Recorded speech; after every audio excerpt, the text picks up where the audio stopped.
Picture this, a castle looming high on a hill, its walls thick as mountains, its gates barred with iron. For months, maybe years, it has withstood every assault, every battering ram, every volley of arrows. The defenders inside laugh at the futile efforts of their enemies until the day a strange, towering machine rolls into view. With a thunderous groan, it hurls a massive stone through the air, and in an instant, the unthinkable happens. The mighty walls crumble. This wasn't just any weapon. This was the trebuchet, the siege engine that rewrote the rules of medieval warfare, turning the tide of battles and toppling kingdoms with terrifying efficiency. What made the trebuchet so revolutionary? It wasn't just its power, though that was staggering, but its precision. Unlike earlier siege weapons, which relied on brute force alone, the trebuchet used physics to its advantage.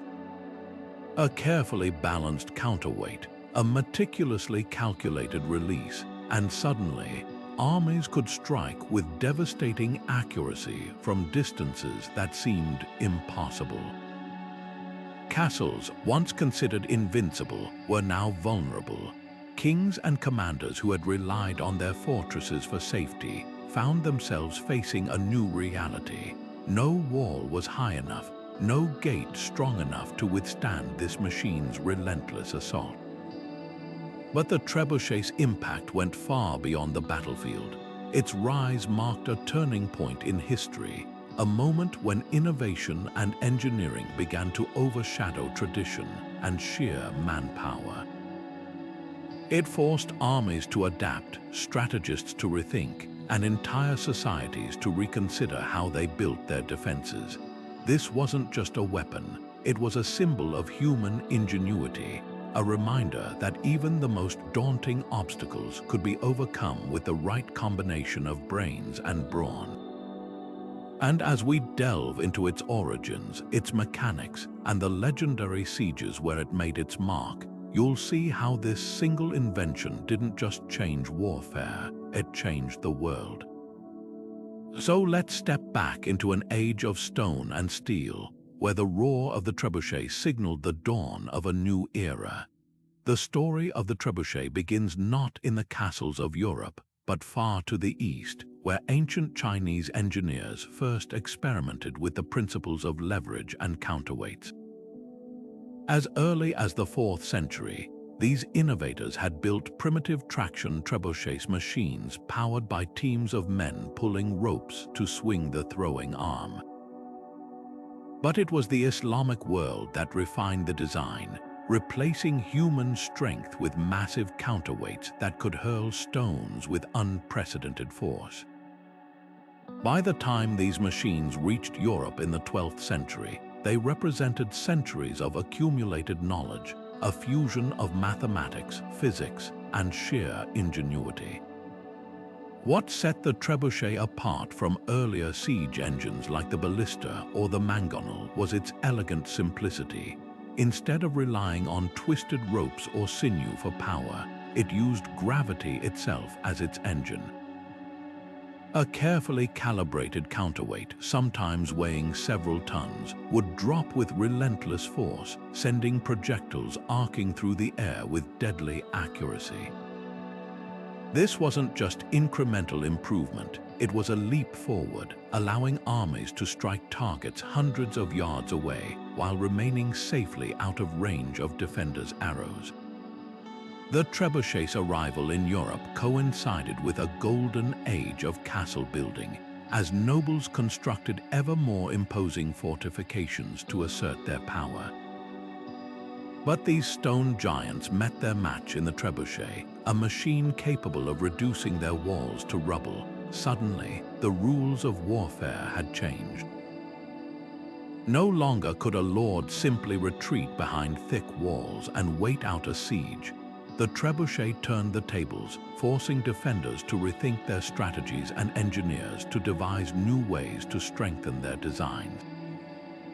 It was a technological arms race, with each innovation in siegecraft prompting a countermove in fortification, and the trebuchet sat at the heart of it all. Yet the trebuchet was more than just a tool of destruction. It was a testament to the power of human curiosity, a machine that bridged continents and cultures. From the workshops of Chinese scholars to the battlefields of medieval Europe, it carried with it the collective knowledge of generations. And as we'll see, its legacy would extend far beyond the castles it shattered, shaping the course of history in ways its inventors could never have imagined. The genius of the trebuchet lay in its elegant application of fundamental physics. Picture a massive wooden frame supporting a long pivoting beam. One end held an enormous counterweight, sometimes filled with earth or stones weighing as much as 20 tons, while the other end connected to a flexible sling cradling the projectile.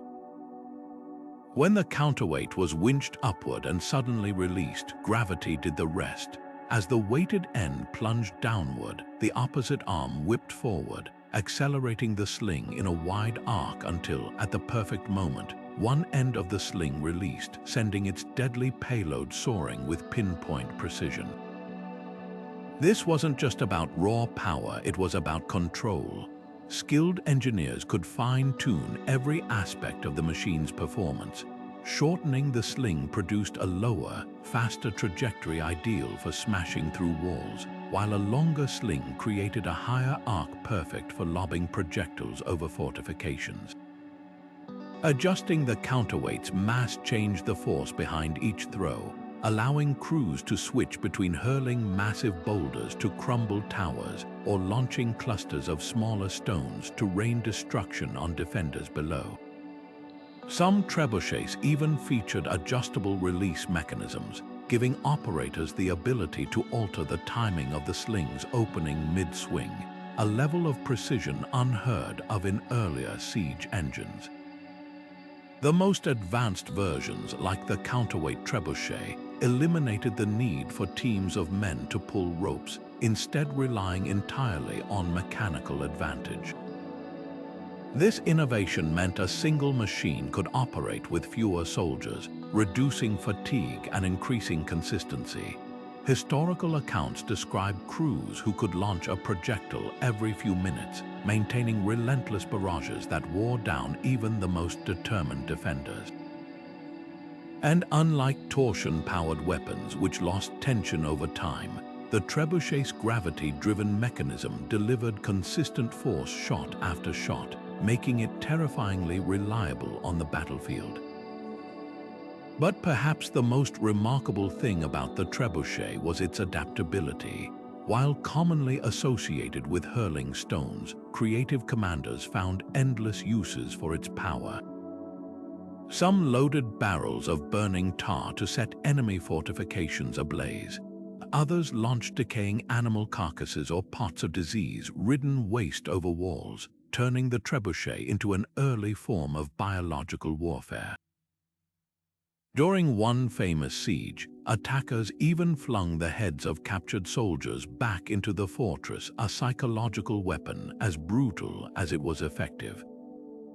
This versatility made the trebuchet more than just a tool of war. It became a symbol of ingenuity under pressure. Every improvement, from reinforced frames to swiveling bases that allowed adjustments in firing direction, reflected centuries of tinkering and refinement. And while later technologies like gunpowder would eventually overshadow it, the trebuchet's legacy endured as a testament to what could be achieved when human creativity harnessed the immutable laws of physics. Its influence echoed far beyond the battlefield, inspiring generations of engineers to push the boundaries of what machines could do. Before the trebuchet reshaped medieval warfare, siege engines relied on far more temperamental technology. Take the ballistae, a massive crossbow that launched javelins or stones using twisted ropes or sinew for power. While impressive in theory, these torsion-based machines were notoriously finicky. Humidity could loosen the ropes, cold weather made them brittle, and after just a few shots they lost tension, requiring constant adjustments. Even at their best, ballistae lacked the raw power to demolish thick castle walls. Their projectiles flew straight and fast, but without the high, arcing trajectory needed to clear fortifications and strike deep inside enemy defenses. Then there was the mangonel, a smaller torsion-powered catapult. Though easier to construct than the ballista, it suffered from the same vulnerabilities. Its twisted fiber bundles degraded quickly, and its range rarely exceeded 200 yards. Worse still, both machines demanded highly specialized materials. The best sinew came from specific animals, often imported at great cost, and skilled artisans were needed to assemble the complex mechanisms.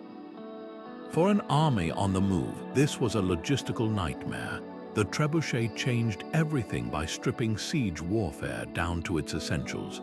Instead of relying on delicate twisted ropes, it harnessed gravity, a force that never weakened, never needed replacing. Its counterweight system could be built from locally available materials: timber for the frame, stones or earth for the weight, and leather or rope for the sling. No exotic sinew, no rare components.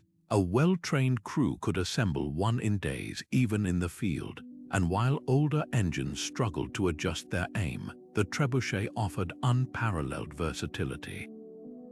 By tweaking the sling length or counterweight, operators could switch between flattening walls with direct hits or lofting projectiles over them to strike targets hidden deep within.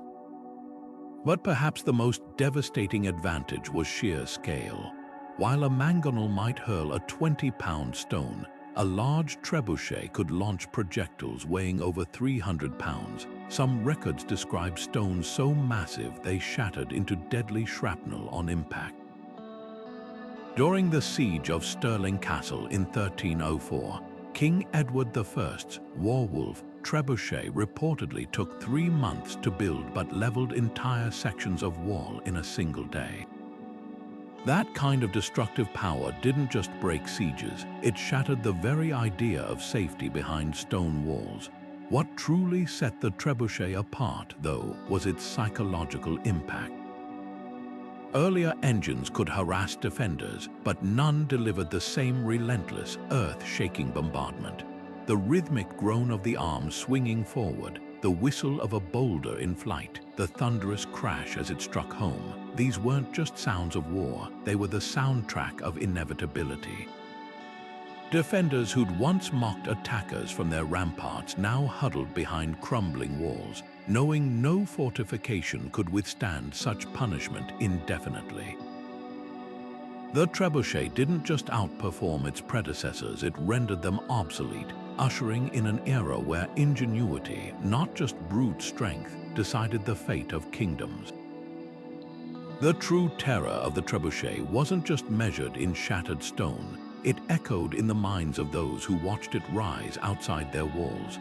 Imagine standing atop a castle battlement, staring down at an army assembling something monstrous in the distance.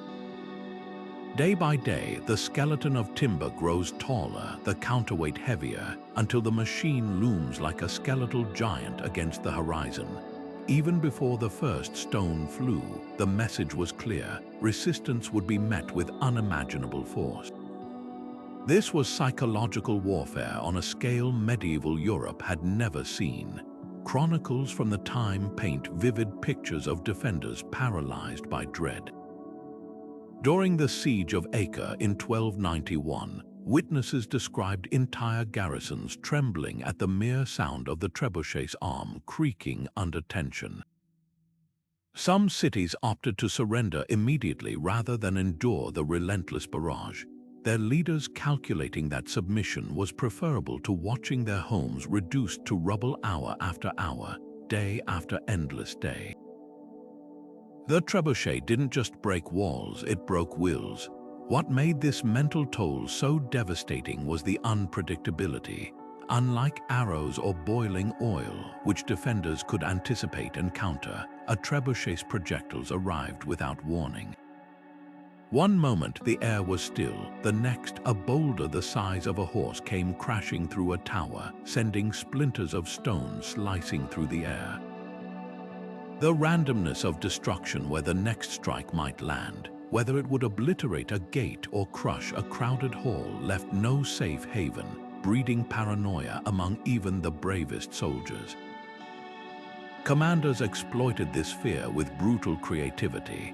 Besiegers sometimes launched dead animals or rotting garbage over walls, not just to spread disease but to demoralize. The stench of decay, the sight of flies swarming over once proud battlements, these were calculated strikes against morale. At the siege of Château-Gaillard in 1204, French forces reportedly hurled the severed heads of captured defenders back into the fortress. Each grisly projectile was a grim reminder. The trebuchet wasn't just a weapon of conquest but of domination. Yet perhaps its most insidious effect was the way it transformed time itself into an enemy. Unlike a cavalry charge or infantry assault, a trebuchet siege unfolded with agonizing slowness. Defenders might endure one strike, then 10, then 100, but the knowledge that the machine could keep firing indefinitely, that each dawn brought another day of thunderous impacts, eroded resolve like water wearing down stone. Sleep became impossible, nerves frayed to breaking point, and surrender began to feel not like defeat, but relief. This psychological dimension ensured the trebuchet's legacy endured long after gunpowder made it obsolete. It proved that warfare wasn't just about physical destruction, it was about controlling the enemy's mind. Centuries later, military strategists would formalize these tactics as shock and awe. But the principle was born in the shadow of those towering wooden frames, where the mere sight of a loaded trebuchet could achieve what an army of swordsmen could not: victory without a single drop of blood spilled. Among the countless sieges where trebuchets proved decisive, the Siege of Acre stands as a brutal masterclass in psychological warfare. When Richard the Lionheart arrived in 1291, he didn't just bring an army, he brought engineers. Day after day, his trebuchets hammered the city's walls, each impact shaking the confidence of the defenders as much as the stonework. The rhythmic bombardment wasn't merely destructive, it was methodical, inescapable. Acre's leaders soon realized their predicament: surrender or watch their city crumble one massive stone at a time.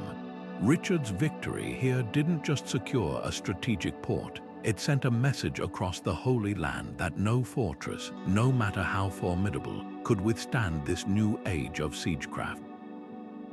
Half a century later, the Albigensian Crusade saw trebuchets turn theological conflict into physical devastation. At Carcasson, the mighty fortress towering over the French countryside became a test of endurance against relentless bombardment. Unlike traditional assaults where defenders could repel attackers with arrows or boiling oil, the trebuchets operated from safe distances, their operators adjusting each shot with cold precision. The Cathar stronghold, once a symbol of defiance, fell not to a heroic charge, but to the grim arithmetic of physics and patience. This was warfare stripped of chivalry, a reminder that in the face of engineering brilliance, even the most devout defenders had no divine protection from falling masonry. Yet nothing compared to the spectacle at Stirling Castle in 1304. Edward I, determined to crush Scottish resistance, ordered the construction of a trebuchet so massive it became legend, the Warwolf. Contemporary accounts describe a machine that took months to build, its frame towering over the landscape like a siege engine from myth. When it finally loosed its first projectile, the results were apocalyptic. Stones the size of ox carts smashed through Stirling's walls as if they were parchment, reducing entire sections to rubble in hours. The psychological blow was even greater than the physical damage. Witnesses reported defenders fleeing their posts, not from cowardice, but from the crushing realization that their walls, symbols of safety for generations, were now meaningless. These sieges didn't just demonstrate the trebuchet's power, they redefined the calculus of medieval conflict. No longer could a ruler rely on thick walls and high towers to guarantee security. The trebuchet turned defense into a temporary illusion, forcing kingdoms to invest not just in stronger fortifications, but in smarter ones. Engineers began designing concentric castles with multiple layers of walls, angled bastions to deflect projectiles, and deeper moats to keep siege engines at bay. The arms race between attacker and defender had begun, and at its heart was a simple truth. In warfare, as in physics, every action provoked an equal and opposite reaction. What made these battles truly transformative, though, was their ripple effect beyond the battlefield. The fall of Acre reshaped the balance of power in the Crusader states. Carcassonne's collapse marked the beginning of the end for Cathar resistance, and Stirling's destruction became a symbol of Scottish defiance, fueling the very nationalism Edward sought to extinguish. The trebuchet, in shattering walls, also shattered old certainties about safety, about power, even about the nature of war itself. Kings who once boasted of impregnable castles now scrambled to adapt, while generals who mastered the art of siegecraft rose to prominence. It was a revolution not just in technology, but in thought, proving that sometimes the most profound changes come not from the swing of a sword, but from the arc of a carefully aimed stone. The Warwolf wasn't merely a machine, it was a deliberate spectacle of terror, engineered to break spirits as much as stone. When Edward I of England ordered its construction outside Stirling Castle in 1304, he wasn't just planning to breach walls, he was staging a performance. Imagine the scene, Scottish defenders peering from their battlements as an army of carpenters and blacksmiths toiled for months, assembling a monstrosity of timber and iron so vast it seemed to scrape the sky. Every hammer strike, every rope tightened was a psychological blow, a countdown to inevitability. By the time the Warwolf stood complete, its shadow alone was enough to sap morale. What set this machine apart wasn't just its size, though its statistics still stagger historians. Capable of launching 300-pound stones the length of 3 football fields, it operated with chilling efficiency. But Edward's true mastery lay in his cruelty. When Stirling's garrison, recognizing futility, offered surrender, he refused, not out of tactical necessity but for demonstration. The Warwolf would fire not to secure victory that was already assured but to etch fear into memory. Witnesses described entire sections of Stirling's walls vanishing in clouds of dust, the thunder of impacts echoing for miles. This wasn't warfare, it was theater, with Edward as director and the trebuchet as his star performer. Yet the Warwolf's significance runs deeper than intimidation. Its construction revealed the logistical brilliance of medieval warfare. Transporting and assembling such a machine required precision engineering. Timber cut to exact specifications, counterweights calibrated to the ounce, slings woven for perfect release. The resources poured into it, enough to feed an army for weeks, spoke volumes about its perceived value. Edward wasn't investing in a single siege. He was advertising England's technological supremacy to every rival kingdom.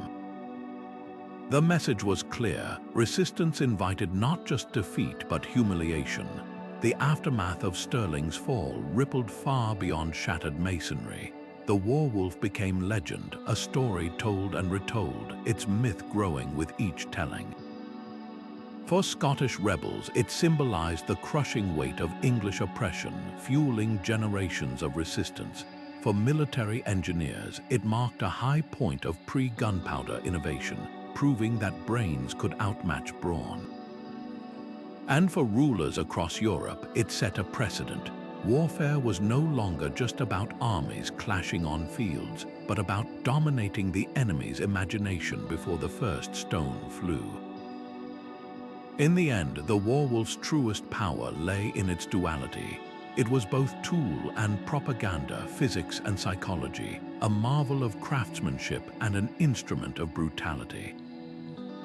Long after its timbers rotted away, its legacy endured not just in the ruins of Stirling, but in the unshakable truth it revealed about power, that sometimes the most devastating weapon isn't the one that breaks walls, but the one that convinces defenders their walls were never enough.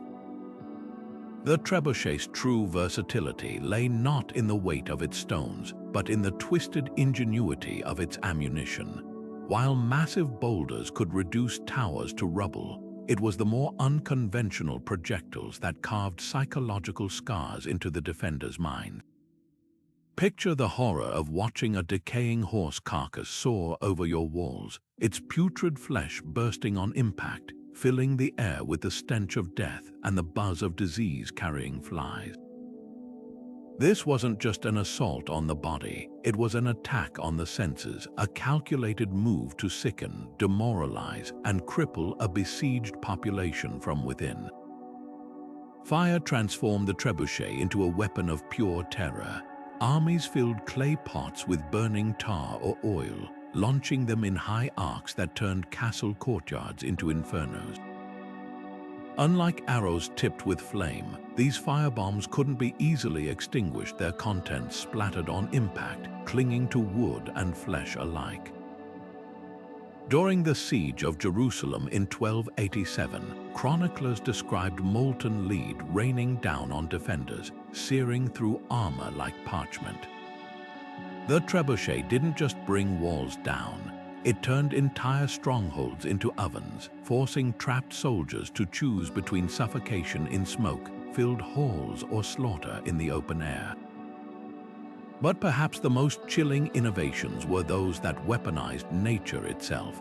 Accounts from the Siege of Karlstein describe barrels of human waste hurled into the fortress, turning stairwells and cisterns into festering traps.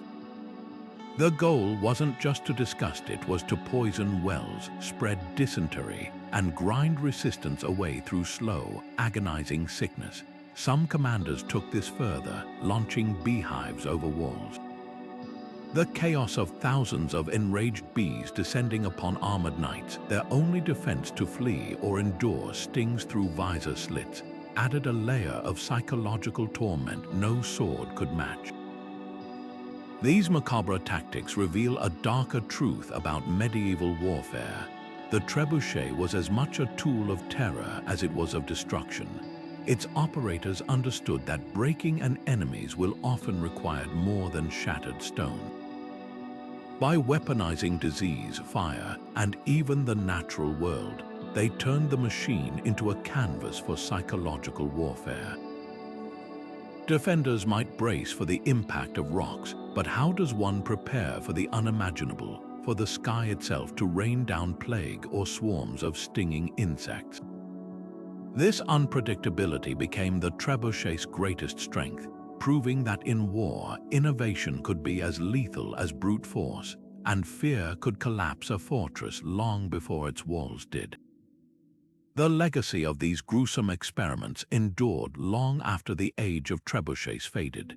They laid the groundwork for modern psychological warfare, where the demoralization of an enemy is as critical as their physical defeat.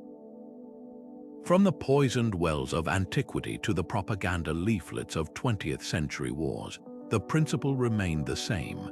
Victory often belongs not to the side that inflicts the most damage, but to the one that shatters the enemy's belief in survival itself. The trebuchet, in all its terrifying versatility, was merely the first machine to master that brutal calculus. The moment trebuchets began dominating battlefields, castle architects faced an existential crisis. Their life's work could be reduced to rubble in hours. But necessity breeds innovation, and what followed was a breathtaking dance of destruction and defense. where every advance in siege technology was met with an even cleverer countermove in fortification. The first lesson, thickness mattered. Walls that once stood 6 feet thick now ballooned to 20 or 30 feet, their massive stone faces absorbing impacts like sponges. Builders discovered that round towers, unlike their square counterparts, could deflect incoming boulders rather than shatter on impact, a revelation that transformed castle silhouettes across Europe. The jagged rectangular keeps of old gave way to graceful curves, not for aesthetics but survival. Yet brute strength alone wasn't enough. Visionary engineers pioneered the concentric castle, a layered fortress where attackers had to breach not one wall, but multiple rings of defenses. Picture an onion of stone. Even if the outer wall fell, invaders would find themselves trapped in a deadly killing zone, exposed to arrows and boiling oil from the taller inner walls. Places like Caerphilly Castle in Wales became labyrinths of death, where every breached gate led not to victory, but to another gauntlet of murder holes and hidden traps. These designs didn't just slow down attackers, they turned the trebuchet's greatest strength against itself. A machine built to pound walls into submission now had to waste precious ammunition on layer after layer of obstacles, buying defenders critical time to regroup or negotiate. But the most ingenious adaptations were invisible at first glance. Builders began angling castle foundations backward, creating slopes that caused incoming projectiles to glance off harmlessly. Moats, once simple ditches, were widened into formidable barriers that kept trebuchets at a distance, forcing them to operate at less effective ranges. Some castles even featured shock-absorbing layers of rubble packed between outer and inner walls, dissipating the energy of each impact like medieval bulletproof vests. This architectural revolution wasn't just about physics, it was about psychology. The very shape of these new fortresses sent a message. Those towering concentric walls, those dizzying moats, weren't just defenses, they were performances of invincibility. A lord who could afford such innovations was signaling his wealth, his technological savvy, his willingness to outlast any siege. Attackers gazing up at these monstrosities had to wonder, was it worth months of bombardment, only to face yet another unscathed inner keep? Often the answer was no. The mere presence of these adaptations could deter conflict before the first stone flew, proving that sometimes the best defense wasn't just stopping destruction, it was making your enemy believe destruction was impossible. And so the medieval landscape transformed. What began as a contest of force became a battle of wits, with each generation of castles standing as frozen snapshots of an endless arms race.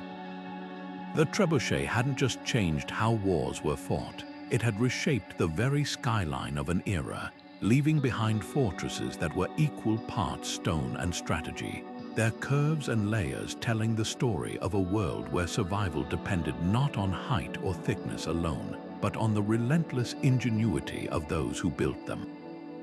For all its terrifying power, the trebuchet came with constraints that could turn its greatest strengths into liabilities. Picture an army on the move, racing against time to besiege a castle before reinforcements arrive. While defenders sheltered behind their walls, attackers faced weeks of back-breaking labor, felling trees, hauling stones for counterweights, assembling precise mechanisms under the threat of arrows and raids. One chronicle from the Siege of Toulouse describes how defenders launched nightly sorties, burning half-built trebuchets and slaughtering exhausted engineers. Without skilled craftsmen to recalibrate the machines after each attack, even the mightiest siege engine became little more than firewood. Weather conspired against these wooden giants too. Prolonged rain could warp frames, stretch ropes, and turn launch sites into muddy quagmires. At the siege of Bedford Castle in 1224, spring downpours left English trebuchets sinking into the earth, their counterweight swinging uselessly as defenders jeered from dry battlements. Hot, dry conditions posed different dangers. Parched timber grew brittle, slings cracked under tension, and the risk of accidental fires from friction loomed with every shot. Unlike swords or pikes that fought in any season, the trebuchet was a fair-weather friend, its effectiveness hostage to the skies. Then there was the problem of terrain. These monsters needed flat, open ground, a luxury rarely found beneath Europe's cliffside castles. Stories abound of armies forced to dismantle and rebuild trebuchets multiple times, searching for stable footing on rocky slopes. During Edward I's Welsh campaigns, one machine tumbled into a ravine mid-assembly, crushing a dozen men. Even when positioned perfectly, their immobility became a fatal flaw. Once operational, a trebuchet couldn't be wheeled back like a cart. It stood rooted to the spot, an irresistible target for defenders' own artillery. At the siege of Kenilworth, rebel forces turned the tables by constructing counter-trebuchets, smashing the king's siege engines with stones marked with mocking inscriptions. Perhaps most damning was the resource toll. A single large trebuchet could consume 200 mature trees, devastating for armies operating in deforested regions. Carpenters became as vital as soldiers, and supply lines stretched thin, delivering specialized materials like iron fittings and cured leather. When Saladin's forces besieged cracked des Chevaliers, they abandoned their trebuchets after running out of suitable stone ammunition, resorting to less effective tactics. The lesson was clear. This wonder weapon demanded not just engineering genius, but an empire's worth of logistics. Yet these very limitations sparked innovation. Savvy commanders began prefabricating trebuchet components for rapid assembly, like medieval flat-pack furniture. Others turned to deception, building dummy machines to distract defenders while real ones were erected in secret. The trebuchet's flaws didn't diminish its legend. They humanized it, revealing that even the most revolutionary weapons are bound by the messy realities of war. For every castle shattered by its might, there was a siege where it stood helpless, a reminder that technology alone could never guarantee victory. Its true legacy lay not in perfection, but in how it forced both attackers and defenders to think smarter, adapt faster, and respect the delicate balance between power and practicality on the medieval battlefield. The roar of cannons heralded the end of an era. By the late 14th century, gunpowder weapons began creeping onto battlefields, their blackened muzzles belching smoke and iron where trebuchets had once reigned supreme. At first, these early cannons were temperamental beasts prone to misfires, wildly inaccurate, and just as likely to kill their own crews as the enemy. But what they lacked in precision, they made up for in sheer terror. The deafening thunder of a cannon volley carried psychological impact no trebuchet could match, shaking defenders as much as the walls themselves. And unlike the days-long assembly required for massive siege engines, cannons could be wheeled into position and firing within hours, turning the slow chess game of medieval sieges into something far more explosive. Yet the trebuchet didn't vanish overnight. For decades, the two technologies existed side by side, each with distinct advantages. Cannons struggled with consistency, their iron shot often shattered against thick walls, while a trebuchet's carefully shaped stones could focus impact like a hammer driving a nail.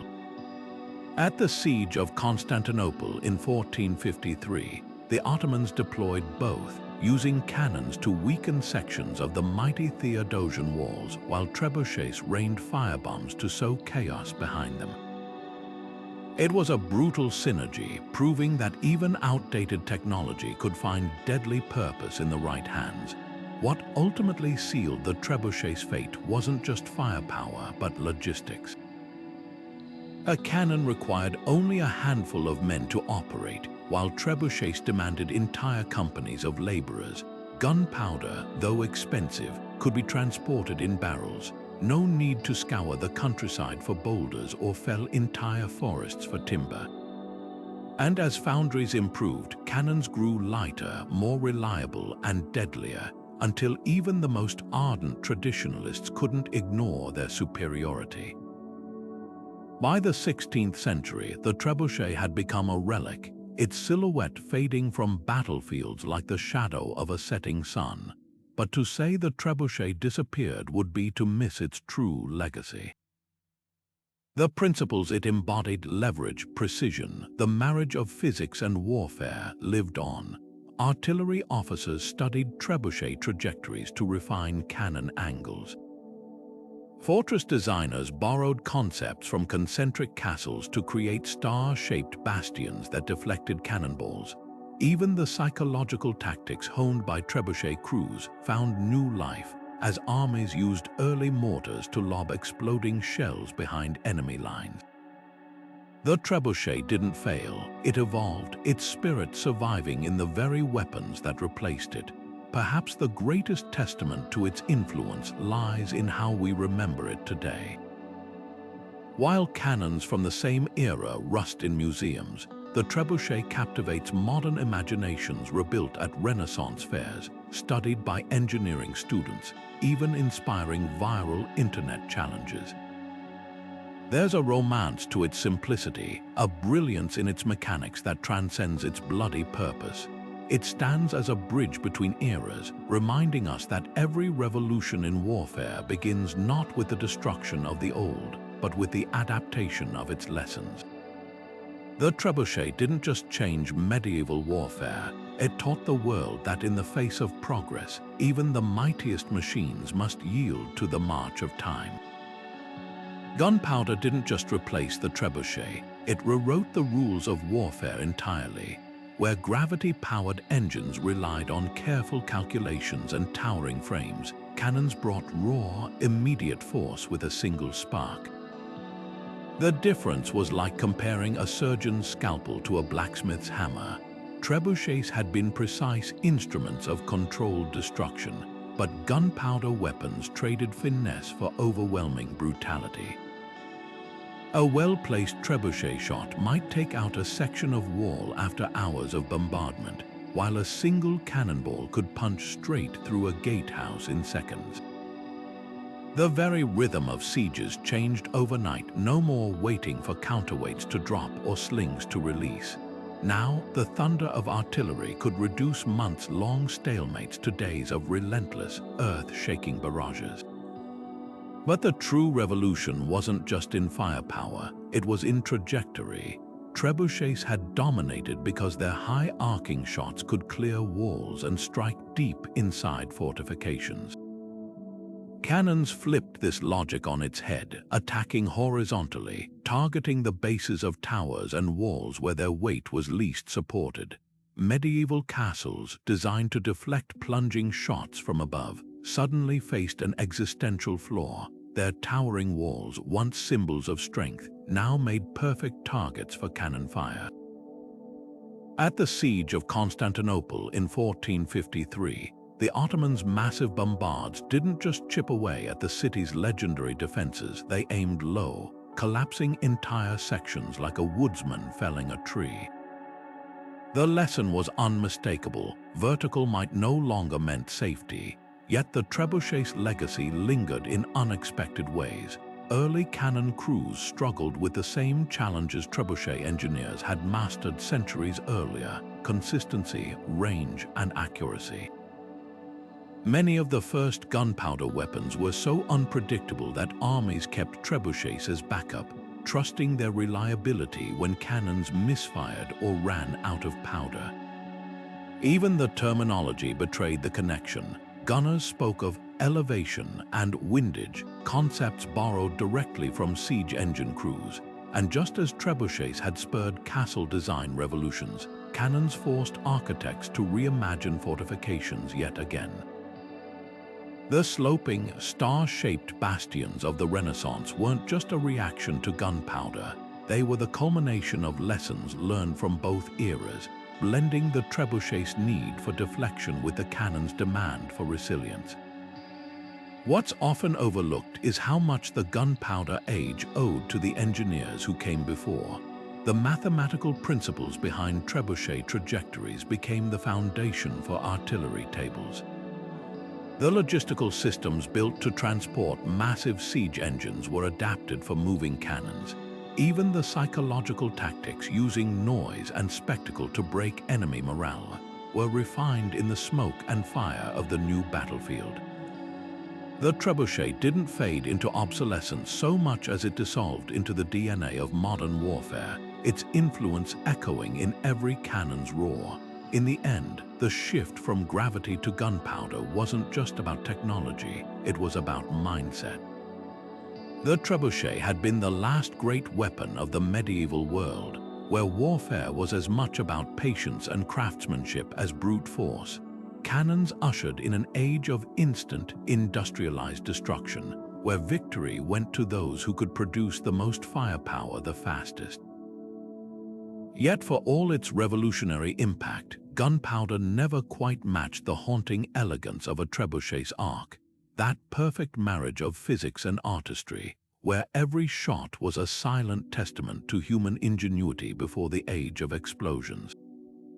The cannons may have won the battlefield, but the trebuchet spirit endured, a reminder that even in war, there's poetry in the way things fall. Long after the last trebuchet fell silent on the battlefield, its shadow stretched across centuries of art and storytelling. Medieval scribes immortalized it in illuminated manuscripts, where gilded illustrations showed these wooden giants hurling not just stones, but symbolic fire representing divine judgment descending upon the wicked. In the 12th century Winchester Psalter, a stunning miniature depicts angels operating a celestial trebuchet, launching bolts of heavenly wrath against sinners. This wasn't mere artistic license. It reflected how deeply the machine had embedded itself in the medieval psyche. When preachers thundered about God's vengeance, congregations didn't imagine abstract retribution. They saw in their mind's eye the terrifying arc of a trebuchet's payload, swift and inescapable. The machine's symbolic power even infiltrated legal traditions. Court records from 14th century France describe lords settling disputes by threatening to bring the trebuchet's justice, a phrase evoking both the impartiality of physics and the finality of its destruction. In an age where law and violence often intertwined, the trebuchet became shorthand for unstoppable authority. Its very mechanics, predictable, measurable, yet devastating, mirrored the ideal of medieval governance, power applied with calculated precision. Fast forward to modern pop culture, and the trebuchet's mystique hasn't faded. HBO's Game of Thrones famously featured the Scorpion, a ballista-like weapon, but book fans will recall George R.R. Martin's detailed trebuchet descriptions during the Siege of Riverrun. Video games like Age of Empires and Stronghold have entire generations calculating counterweight ratios to pixel-perfect shots. Even internet humor celebrates its legacy. Who hasn't seen the meme comparing trebuchets to inferior catapults, praising its 300-meter range with mock reverence? This enduring appeal speaks to something deeper than nostalgia for medieval warfare. At its core, the trebuchet represents a fundamental human fascination, the marriage of intellect and force. Unlike a sword or arrow which extends a warrior's personal strength, the trebuchet abstracts violence into physics. It turns warfare into a puzzle, one solvable not with bravery alone, but with geometry, materials science, and patience. That's why it resonates in classrooms and coding forums alike. Engineers analyze its mechanics as a masterclass in energy transfer, while philosophers ponder its symbolism, the way it embodies humanity's ability to harness natural laws for both protection and devastation. Perhaps most telling is how the trebuchet bridges eras. Renaissance inventors sketched improved versions alongside flying machines and water pumps, recognizing its principles as kindred to their own innovations. Today, college competitions and maker fairs host trebuchet contests, where students tweak designs first drafted 800 years ago. In a world of drones and smart bombs, there's still magic in watching a carefully balanced arm swing forward, proving that some solutions are timeless. The trebuchet endures not as a relic, but as a testament to an eternal truth. Throughout history, the societies that thrived weren't always the strongest, but those who understood best how to turn knowledge into power. The crack of timber and the whistle of a projectile cutting through the air, these sounds haven't faded into history. Across the world, teams of historians, engineers, and enthusiasts are breathing new life into trebuchets, not just as museum pieces, but as fully operational machines. Take the monstrous Reconstruction at Warwick Castle in England, where a 50-foot-tall trebuchet hurls fireballs the size of beach balls across a 300-yard arc. Watching its counterweight drop is like stepping into a medieval chronicle. The ground shakes, the air thrums, and for a split second, you understand why entire cities surrendered at the mere sight of these engines being assembled. But these reconstructions aren't just for spectacle, they're solving centuries-old mysteries. When a team in Denmark built a replica based on 13th century designs, they discovered something startling. The machine's optimal release point wasn't where modern physics textbooks predicted. After hours of trial and error, they realized medieval engineers had perfected a whipping motion, where the sling's release was delayed by milliseconds, adding extra velocity. This tiny adjustment, likely passed down through generations of craftsmen, turned a good siege engine into a nightmare. Suddenly, accounts of trebuchets outperforming expectations made sense. These weren't exaggerations, but the results of refined, hands-on knowledge lost to time. Then there's the quirky but serious science of events like pumpkin chunkin, where teams compete to launch gourds across fields using trebuchets of their own design. What started as a rural pastime has yielded genuine insights. One team's Yankee Siege trebuchet, stretching over 100 feet tall, holds the world record for the longest throw, over 2,800 feet. That's nearly half a mile, a distance medieval chroniclers would have deemed impossible until modern engineers proved otherwise. These competitions aren't just about bragging rights, they're a living laboratory, showing how variables like sling length or counterweight shape can turn a mediocre machine into a record breaker. Perhaps the most poignant reconstructions are those built to scale for historical accuracy, like the one at Castello di Montefiore in Italy. Here, visitors don't just see a trebuchet, they feel its presence.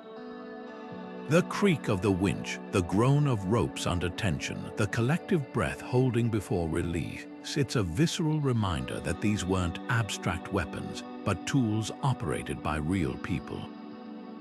Volunteers who have spent hours manning these replicas report something unexpected: empathy for medieval crews. Hauling the counterweight alone can take a dozen people straining on ropes, and a single misfire might mean hours of repairs. The trebuchet wasn't just a machine, it was a test of teamwork, endurance, and nerve under pressure. What these experiments reveal is a truth beyond physics. The trebuchet's enduring fascination lies in its tangibility, the way it turns abstract concepts like force and trajectory into something you can see, hear, and even flinch from. In an age of drones and microchips, there's something primal about a device where human ingenuity harnesses gravity itself. Every reconstruction, whether for education or competition, carries forward a legacy. These aren't just models of wood and iron. They're bridges across time, proving that 800 years haven't dulled the awe of watching a well-aimed shot rewrite the limits of the possible. The trebuchet's genius wasn't just in breaking castle walls. It was in perfecting a principle so universal that its fingerprints are everywhere in our modern world. Look at the towering cranes that stitch skyscrapers into city skylines. Their swinging arms and balanced counterweights operate on the same fundamental physics as a medieval trebuchet, trading stones for steel beams. Even the elevators that whisk us up those buildings rely on counterweight systems descended directly from siege engine designs. It's a bizarre twist of history. The machine that once symbolized destruction now quietly powers creation, its DNA woven into the tools that build our civilization. Space exploration carries this legacy even further. Modern rocket launch systems use a concept called a gravity assist, slingshotting spacecraft around planets to gain speed, much like a trebuchet sling transfers energy to its projectile. Engineers at NASA and SpaceX analyze medieval trebuchet mechanics to optimize payload release timing, proving that the difference between hurling a boulder and launching a satellite is just a matter of scale. The Viking landers that touched down on Mars in the 1970s even used a miniature counterweight system to cushion their landing, a direct nod to the shock absorption principles trebuchet builders mastered centuries ago. But the most surprising applications emerge in medicine. Robotic surgical arms employ precision leverage systems inspired by trebuchet mechanics, allowing surgeons to manipulate tiny instruments with the same controlled force medieval engineers used to launch stones. Even the exercise machines in gyms, from weight stacks to pulley systems, owe their smooth operation to the balanced counterweight principles refined during the age of sieges. The trebuchet's true triumph wasn't just in changing warfare, but in gifting humanity a blueprint for harnessing physics itself. This enduring influence reveals something profound about innovation.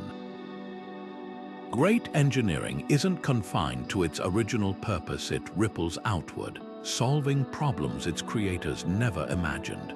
The next time you ride an elevator or watch a rocket launch, remember, you're witnessing the unbroken thread of human ingenuity, stretching back to those timber giants on medieval battlefields.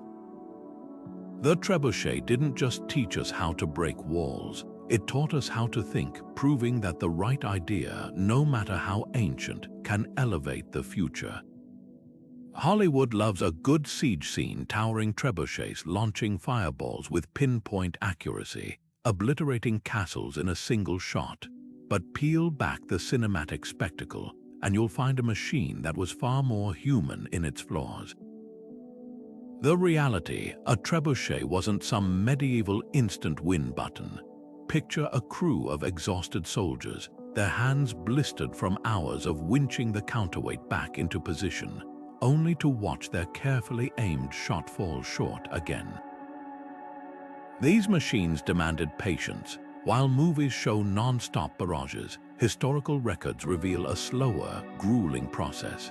Even the best crews might manage just 2 or 3 shots per hour, each requiring meticulous adjustments to sling length, counterweight, and release angle. Accuracy was another mythbuster. Unlike the laser-guided precision of film, real trebuchets relied on trial and error. At the Siege of Acre, chroniclers describe crews spending days, walking their shots toward targets launching, observing where the stone landed, then tweaking the mechanism incrementally. Wind, humidity, even the wear on the sling could alter trajectories unpredictably. That's why smart commanders stockpiled hundreds of stones, not for relentless bombardment, but for the painstaking process of finding the right arc. And forget those flaming projectiles soaring gracefully through the air. In reality, firebombs often extinguished mid-flight or exploded prematurely, showering their own crews with burning debris. The labor behind these machines gets glossed over too. Blockbusters skip the months of logging, carpentry, and blacksmithing needed before the first stone flew. Building a trebuchet wasn't like snapping together modern artillery. It was a mobile factory operation. Forests were stripped bare for timber, villages scoured for skilled craftsmen, and every component had to be transported across treacherous terrain.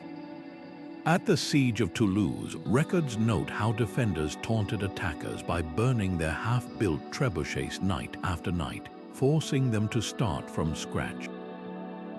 Hollywood's instant death machines, more like high-maintenance divas that demanded perfect conditions to perform. Yet these limitations make the trebuchet successes even more remarkable. Every castle that fell to its barrage was a triumph not of raw power, but of perseverance and ingenuity. Think of the crews who braved enemy arrows to adjust slings by inches, or the engineers who calculated trajectories without modern mathematics. Their achievements weren't diminished by the machine's flaws, they were elevated. The trebuchet didn't win battles because it was perfect, but because people learned to master its imperfections, turning physics and patience into weapons. That's the real story, not a magic wand, but a testament to what humans can achieve when they work with the world as it is, not as the movies pretend it to be. No medieval commander worth their salt saw the trebuchet as an isolated weapon. It was the centerpiece of a carefully orchestrated symphony of destruction. Imagine the scene outside a besieged castle. While trebuchets pounded the walls from a distance, teams of miners dug tunnels beneath the foundations, propping them up with wooden beams they'd later set ablaze. Archers kept defenders pinned behind battlements, preventing them from interfering with the bombardment. And all the while, supply lines stretched for miles behind the besieging army, ensuring they could outlast the starving garrison inside. The trebuchet wasn't just a wall breaker, it was the hammer in a strategy designed to fracture an enemy's will from every angle. Take the siege of Château-Gaillard in 1204, where Philip II of France combined trebuchet barrages with psychological warfare. His engineers constructed multiple machines, each positioned to strike different sections of the fortress simultaneously. But the real masterstroke came when he ordered them to launch the severed heads of captured defenders back over the walls. The message was unmistakable. Resistance was futile, and every hour the garrison held out only brought more horror. Within weeks, the mighty castle, considered impregnable, fell not just from physical damage, but from the crushing weight of despair. The trebuchet's true strategic value lay in its adaptability. Some commanders used it as an opener, softening defenses before sending in infantry. Others employed it as a closer, maintaining relentless bombardment until the enemy capitulated without risking a single soldier in assault. At the Siege of Acre, Richard the Lionheart alternated between launching stones and launching negotiations, using the trebuchet's destructive power as leverage at the bargaining table. Why waste lives storming breaches when the mere threat of continued bombardment could achieve surrender? This versatility made the trebuchet a diplomat as much as a destroyer. Chroniclers recount sieges where the mere sight of a trebuchet being assembled prompted immediate surrender, saving months of bloodshed. In an era where warfare was as much about economics as combat, the machine offered a brutal efficiency. Why spend a fortune maintaining an army in the field when a well-placed trebuchet could end a standoff in days? Yet the trebuchet's greatest legacy in military strategy might be how it forced defenders to evolve. The rise of concentric castles with their layered walls and angled bastions wasn't just architectural innovation. It was a direct response to the trebuchet's dominance. Armies began stationing their own artillery on castle towers, creating counter-battery fire. Warfare became a chess match, with each move, whether constructing a trebuchet or redesigning a fortress, sparking a counter-move. The trebuchet didn't just change how battles were fought, it changed how entire generations thought about conflict, turning medieval warfare into a high-stakes game of problem-solving where brains often trumped brawn. Constructing a trebuchet wasn't just an engineering challenge, it was an environmental reckoning. Picture a landscape stripped of its ancient oaks, entire forests felled to feed the insatiable demand for timber. A single large trebuchet could devour over 200 mature trees, leaving behind scarred hillsides and villages suddenly exposed to the elements. The ecological shockwaves extended far beyond the battlefield. In regions like Normandy and the Rhineland, chroniclers lamented the disappearance of woodlands that had stood for generations, cleared to build siege engines for ambitious lords. This wasn't just deforestation, it was a wholesale reordering of medieval ecosystems where the demand for military advantage reshaped the land itself. The logistical nightmare didn't end with timber. Transporting materials to siege sites strained medieval infrastructure to its limits. Unlike swords or arrows that could be carried by a single soldier, trebuchet components required teams of oxen and wagons struggling along muddy tracks. Ropes thick as a man's arm, often woven from scarce hemp or flax, snapped under tension, forcing armies to raid nearby villages for replacements. Even the counterweight stones posed problems. Quarried from distant sites, their sheer weight made movement agonizingly slow. During Edward I's Scottish campaigns, records show that some stones were so massive they had to be dragged by teams of 40 horses, leaving deep ruts in the earth that remained visible for decades. This resource hunger exposed a harsh truth. Trebuchets were weapons of economic dominance as much as military power. Only the wealthiest kingdoms could afford the sheer volume of materials and skilled labor required. A lesser lord might muster an army of soldiers, but without the means to feed carpenters, blacksmiths, and rope makers for months, his siege would collapse before the first stone flew. The accounts of the siege of Toulouse reveal a telling detail. The defending count kept meticulous records of his attackers' supply lines, knowing that if he could disrupt their access to timber or food, the trebuchets would fall silent. Yet the most overlooked cost was human. Beyond the engineers and soldiers, trebuchets demanded armies of anonymous laborers, woodcutters breathing sawdust in makeshift camps, miners digging stone until their hands bled, and teams of haulers who dropped dead from exhaustion. These unnamed thousands formed the invisible foundation of siege warfare, their toil as critical to victory as any knight's sword stroke. Their absence from most chronicles speaks volumes. Medieval writers celebrated the machines, not the hands that built them. The trebuchet's legacy, then, isn't just etched in shattered castle walls, but in the altered landscapes and disrupted lives left in its wake. It stood as a monument to a society's ability to harness nature, and a reminder of the price paid when that power was wielded without restraint. In an age before environmental awareness, the trebuchet was an accidental lesson. Even the greatest human achievements carry hidden costs, measured not in stone and timber, but in the quiet erosion of the world that sustains us. The true weight of a trebuchet wasn't measured in the tons of its counterweight, but in the sweat and blood of those who brought it to life. Behind every towering frame stood armies of laborers whose names history rarely recorded: carpenters shaping beams with hand tools until their fingers bled, blacksmiths hammering red-hot metal in makeshift forges, soldiers straining on ropes thicker than their arms to winch the counterweight into position.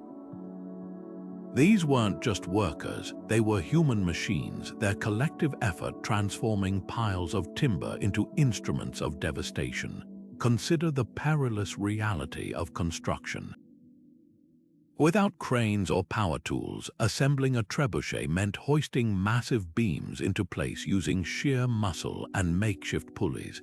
One slip could send a log crashing through a crowd, turning a worksite into a slaughterhouse.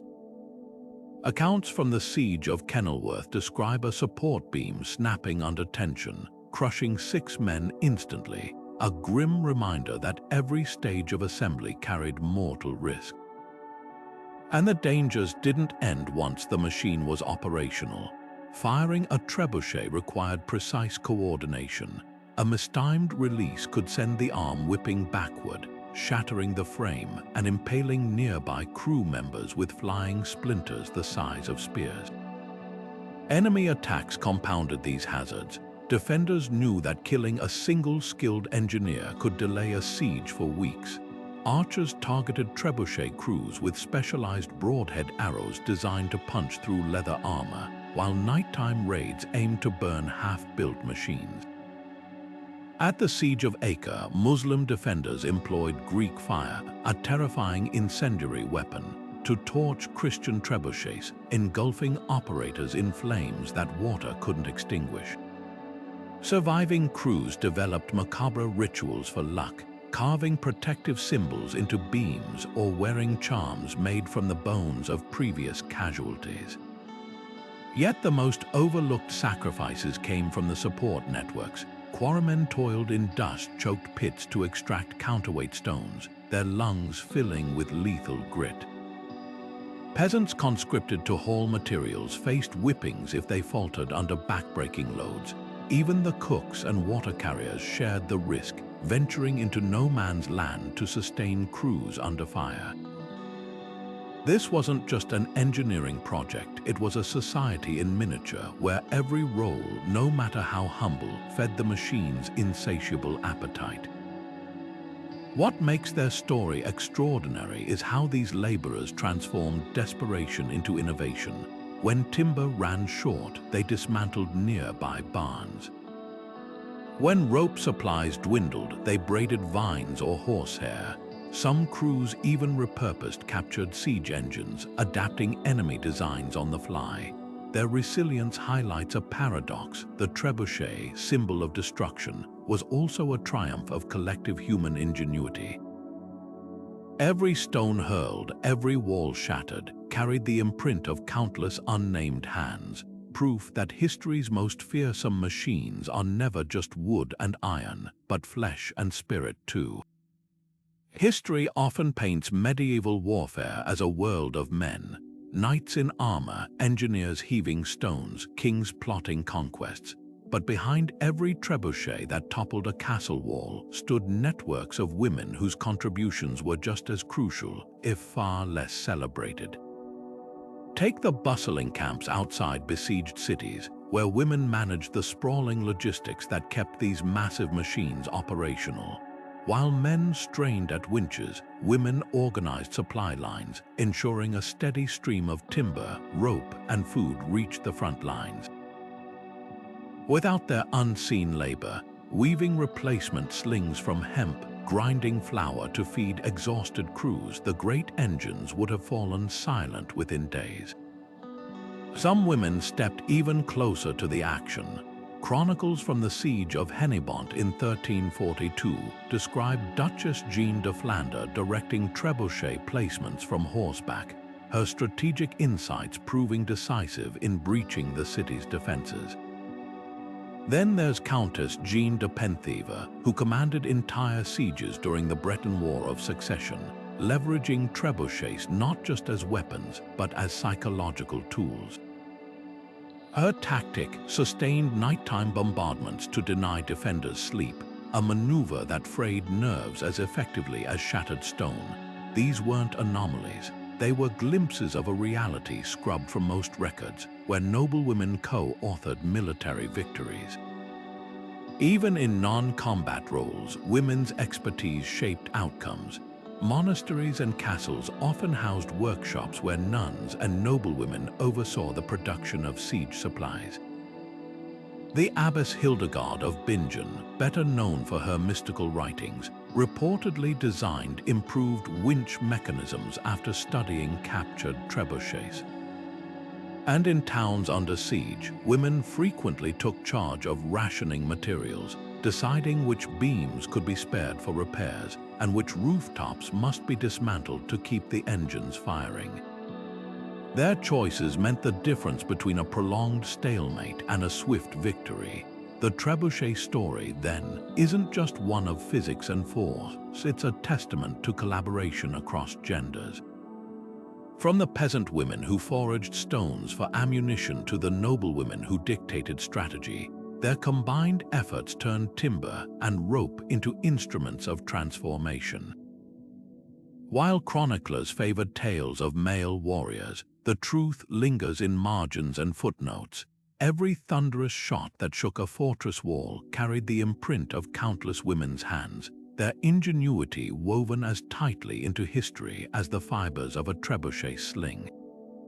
The trebuchet didn't just shake castle walls, it rattled the medieval soul.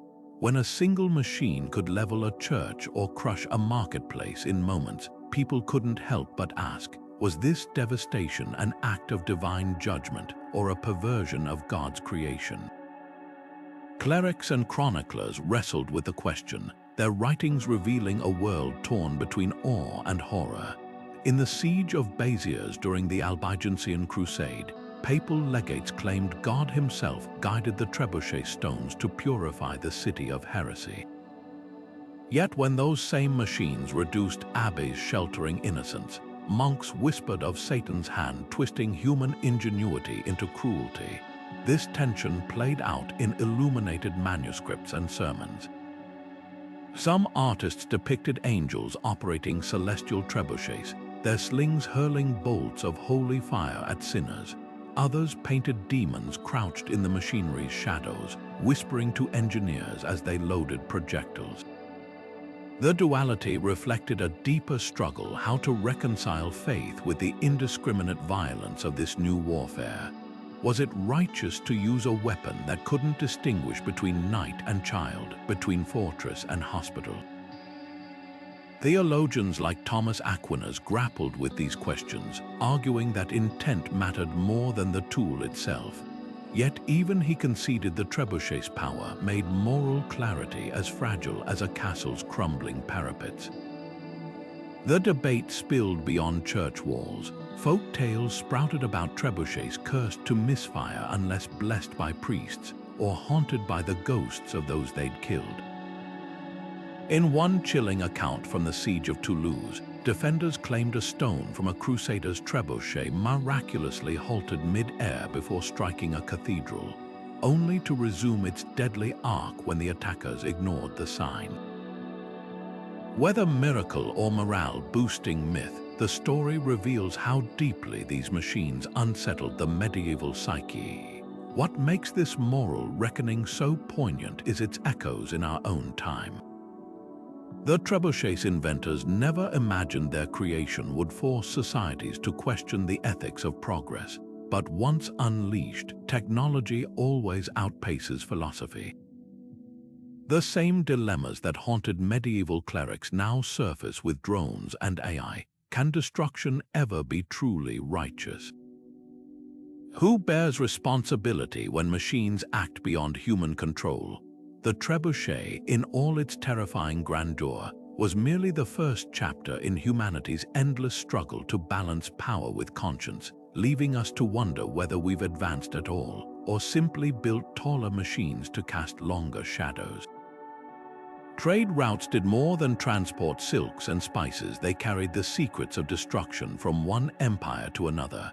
When crusaders returned from the Levant in the 12th century, they brought back more than religious relics. They carried detailed knowledge of Islamic counterweight trebuchets, machines far advanced beyond Europe's primitive traction models. These weren't idle souvenirs. Knights and engineers had studied their enemies' siegecraft with the same intensity they devoted to swordplay, sketching mechanisms and interrogating captured crews. Within decades, European castles faced the same terrifying barrages that had shattered walls in Jerusalem and Acre, proof that ideas could cross borders faster than armies.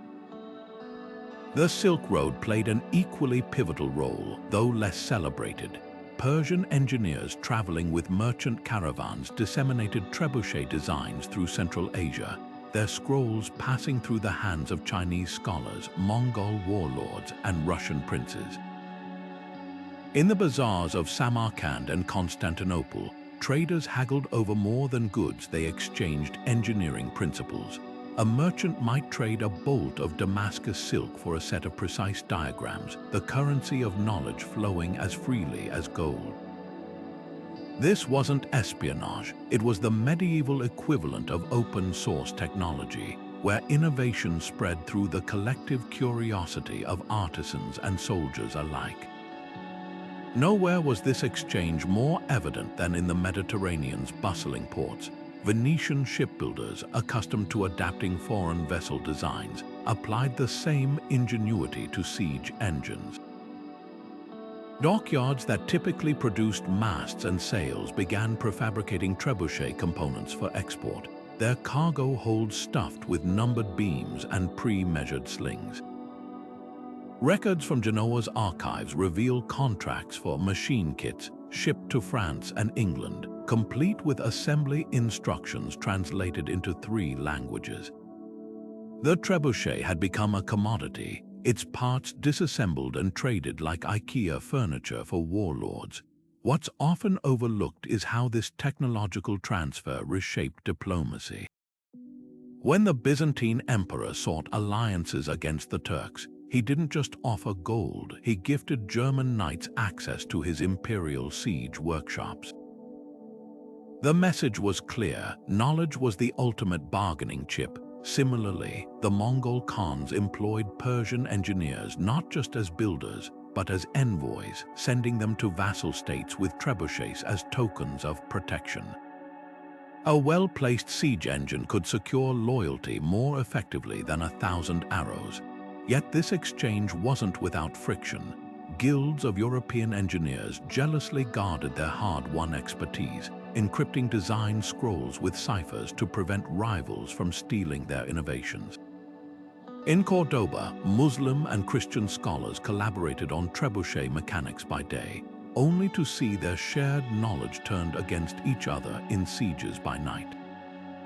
The trebuchet embodied a paradox: the same networks that spread enlightenment also accelerated destruction, proving that progress and conflict have always traveled hand in hand. By the 14th century, this cross-pollination had birthed regional variations as distinct as dialects. Spanish trebuchets featured sling designs adapted from Moorish models, while German engineers developed reinforced frames to withstand damp northern climates. In the Levant, hybrid machines blended European counterweights with Arabic release mechanisms, creating machines of terrifying efficiency. The trebuchet hadn't just spread, it had evolved, mutating to suit each culture's needs like a living thing.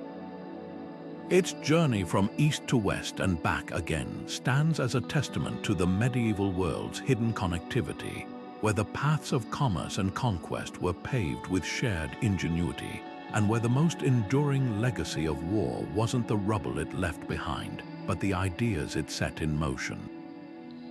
Failed sieges tell the trebuchet story with brutal honesty, where physics met human error, and even the mightiest machines bowed to circumstance. Take the infamous siege of Toulouse in 1217, where Simon de Montfort, the ruthless architect of the Albigensian Crusade, met an ironic end. After months of pounding the city's walls with his trebuchets, a misfired stone arced backward, crushing him instantly. The machine meant to break Toulouse's spirit instead shattered its own commander, a grim reminder that no technology could erase the chaos of war. Toulouse held firm, its defenders rallying at the sight of their enemies' hubris literally backfiring. Elsewhere, trebuchets faced challenges no engineering could solve.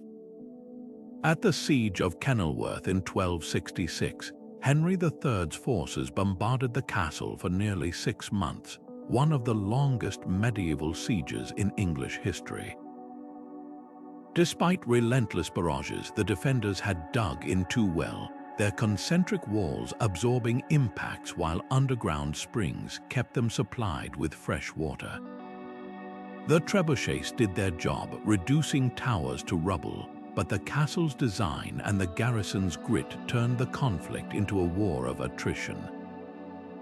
In the end, it wasn't a shattered wall that forced surrender, but dwindling supplies and diplomacy.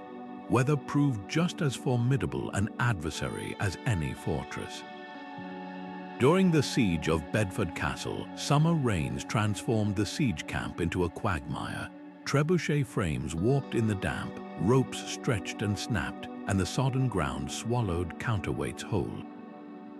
Defenders watching from dry battlements taunted the waterlogged crews with songs and jeers.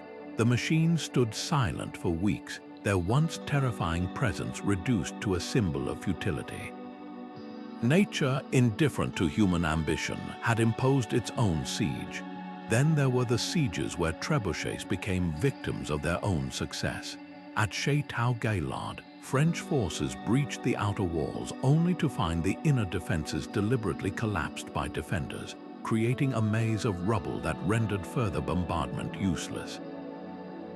The attackers' greatest strength, their ability to reduce orderly structures to chaos, became their obstacle. Trebuchets couldn't clear debris or navigate tight spaces. Their power was too blunt for the delicate work of close-quarters combat. These failures reveal a truth often lost in the trebuchet's legend. Its effectiveness hinged on more than mechanics. Leadership, morale, supply lines, even sheer luck all played roles as critical as the machine's counterweight. A trebuchet was only as formidable as the strategy behind it, and when commanders grew overconfident, when they treated it as a magic solution rather than one tool among many, disaster followed. The stones that missed their marks, the sieges that dragged into stalemates, they don't diminish the trebuchet's brilliance. Instead, they ground it in reality, reminding us that even the most revolutionary technology is still wielded by fallible hands.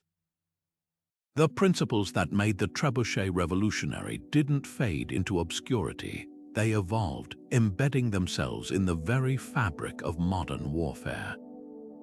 Consider the arcing trajectory of its projectiles, a hallmark of medieval siegecraft.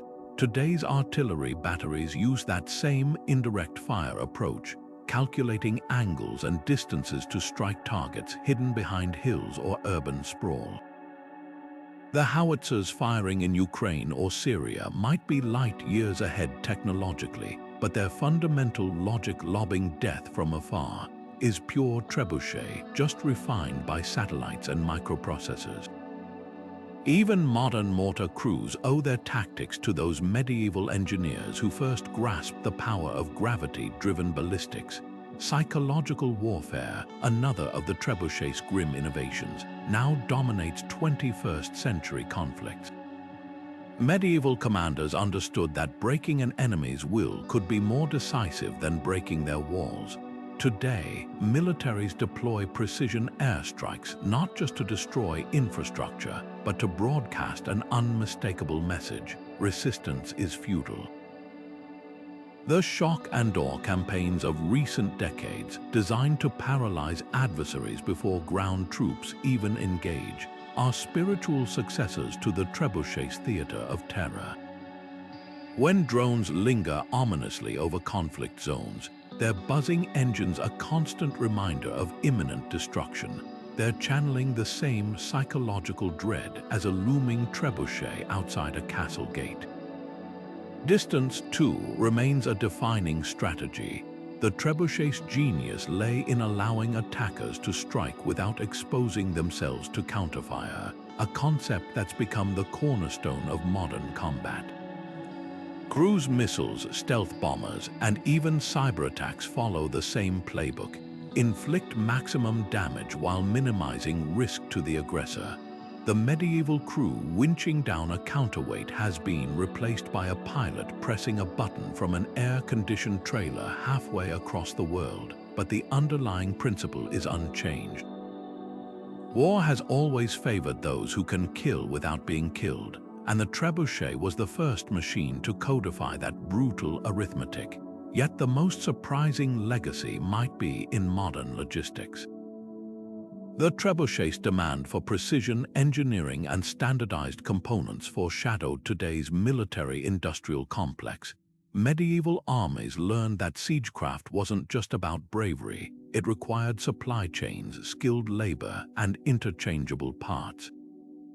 The assembly lines that produce today's tanks and fighter jets are the descendants of those timber yards where trebuchet beams were carved to exact specifications.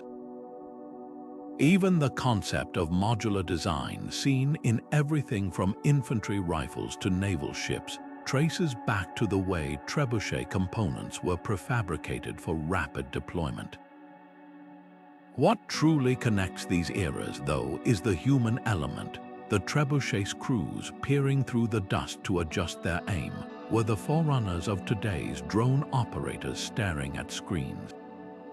Both grapple with the same moral weight, unleashing destruction from a remove where the consequences feel abstract until they don't. The trebuchet didn't just change how we fight, it began a conversation about the ethics of detached warfare that still echoes in debates over autonomous weapons and artificial intelligence. Its shadow stretches far beyond the castle walls it shattered, a reminder that the machines of war are never just tools, but mirrors reflecting our choices, our ingenuity, and our capacity for both creation and devastation. From the sun-baked cliffs of southern France to the misty banks of the Thames, the trebuchet's legacy isn't just preserved, it's brought vividly to life. At Château des Bourgs, visitors don't just gaze at a static replica, they feel the heft of the counterweight as it drops, hear the groan of timber under tension, and watch as a projectile arcs across the Provençal sky. This isn't a museum piece behind glass. It's a fully operational machine, its oak beams worn smooth by thousands of hands pulling the same ropes medieval engineers once gripped. The experience transcends history. It becomes muscle memory, a visceral connection to the past that no textbook could replicate.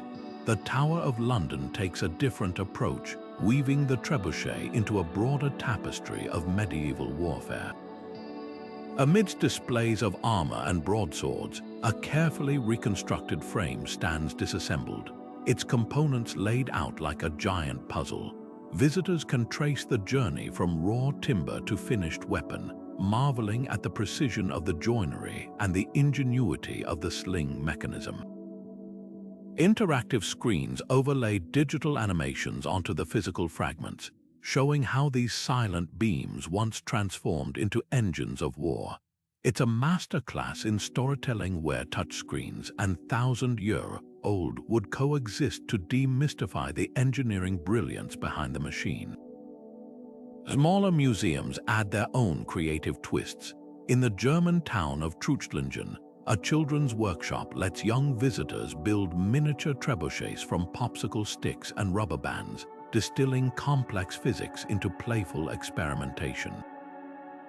Meanwhile, the Museo dell'Armi in Italy pairs its trebuchet display with a haunting audio recreation of a siege. The creak of winches, the shouts of crews, the distant crash of stone striking stone.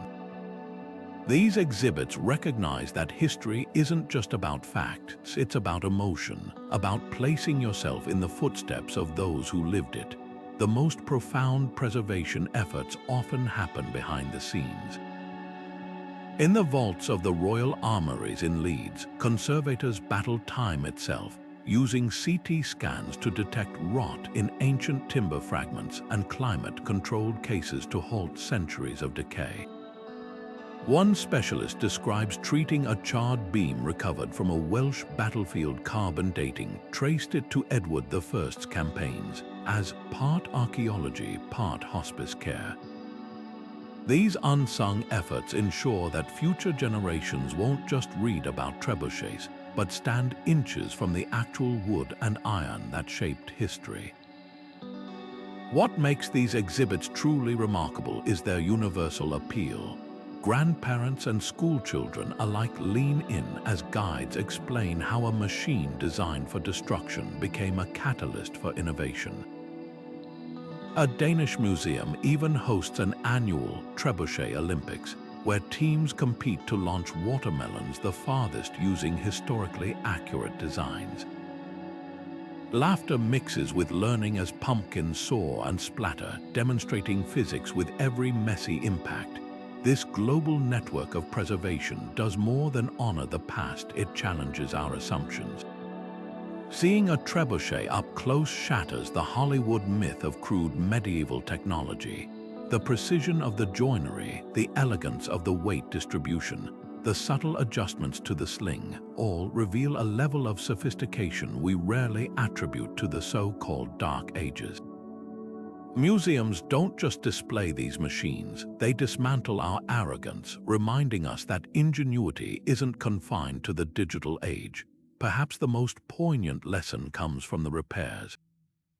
Every replica bears the scars of use, patches where wood split during demonstrations, ropes replaced after years of strain.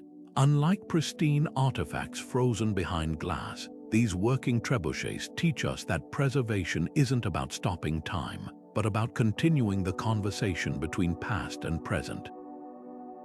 Each creak of the frame, each newly carved replacement part, becomes part of the story, proof that history isn't a relic to be venerated, but a living thing to be experienced, questioned, and kept alive with every pull of the lever. The trebuchet wasn't just a weapon, it was a revolution that echoed across battlefields and blueprints alike. Imagine a world where castles stood unchallenged, where thick walls guaranteed safety, until this wooden titan redefined the very meaning of defense. For over 200 years, it didn't just win sieges, it rewrote the rules of power, forcing kings to rethink their fortresses, generals to adapt their tactics, and societies to reckon with the terrifying pace of technological change. Its influence stretched far beyond the dust of collapsed walls. It seeped into the foundations of modern engineering, the principles of physics, even the ethics of warfare. But here's what's truly remarkable. The trebuchet's decline wasn't a failure. It was a passing of the torch. When gunpowder weapons finally eclipsed these wooden giants, they didn't erase their legacy, they built upon it. The same mathematical principles that guided trebuchet trajectories refined cannonball ballistics. The logistical systems developed to haul timber and stone evolved into supply chains for artillery. Even the psychological tactics using noise and spectacle to break enemy morale found new life in the thunder of cannons. The trebuchet didn't fade into obscurity. It dissolved into the DNA of modern warfare, its lessons carried forward like genetic code.